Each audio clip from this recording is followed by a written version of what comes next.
Start.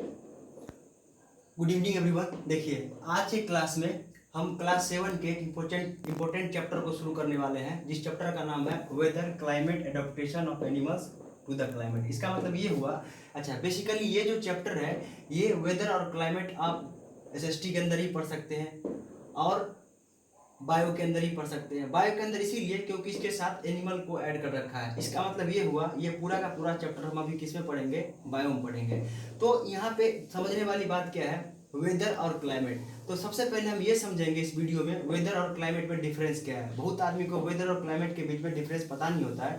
तो मैं क्या करता हूँ, पहले आपको वेदर के बारे में समझाता हूँ, फिर आपको क्लाइमेट के बारे में समझाता हूँ। तो वेदर होता क्या है, इसको आप समझने की कोशिश कीजिएगा। तो weather is hour to hour day to day condition of the atmosphere. इसका मतलब ये हुआ, वेदर क्या होता है, कोई फिक्स चीज नहीं है। हर जगह का वेदर अलग अलग हो सकता है, अलग अलग होता भी है। जैसे आप, ये डिपेंड करता है एटमॉस्फेयर पर।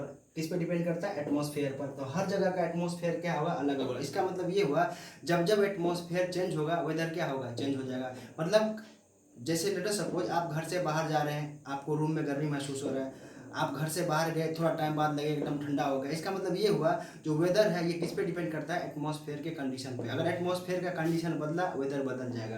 अगला पॉइंट क्या बोल रहा है, हॉट एंड ह्यूमिड वेदर। इसका मतलब वेदर कैसा हो सकता है, हॉट भी हो सकता है, ह्यूमिड भी हो सकता है, गर्मी भी हो सकता है और नमी भी हो सकता है उसमें।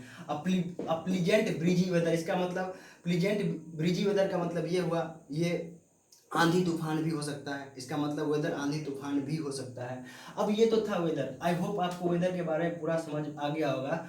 तो वेदर बेसिकली हमें इतना सा ये बताता है कि जैसे ही एटमॉस्फेयर का कंडीशन बदलेगा, वेदर का कंडीशन क्या होगा, बदल जाएगा। अब हम समझते हैं क्लाइमेट क्या होता है। तो क्लाइमेट को समझिए, the average condition of a place for a longer period of time represent the climate. इसका मतलब ये हुआ कि किसी भी जगह का जो एवरेज कंडीशन होगा वो हमें क्या बताता है, क्लाइमेट को बताता है। किसको बताता है, क्लाइमेट को बताता है। इसका मतलब ये हुआ, क्लाइमेट जो भी होगा वो हमें क्या बताएगा, एवरेज कंडीशन को बताएगा लॉन्गर पीरियड ऑफ टाइम के लिए।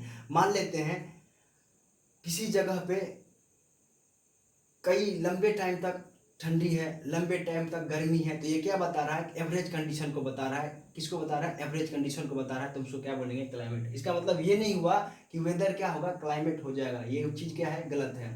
क्लाइमेट होता है एक एवरेज कंडीशन होता है किसी भी जगह का। जैसे क्लाइमेट कंडीशन इन सहारा, सहारा कहाँ पे, अफ्रीका में एक रेगिस्तान है, यहाँ पे क्या होता है, गर्मी महसूस होता है। Average condition in Antarctica,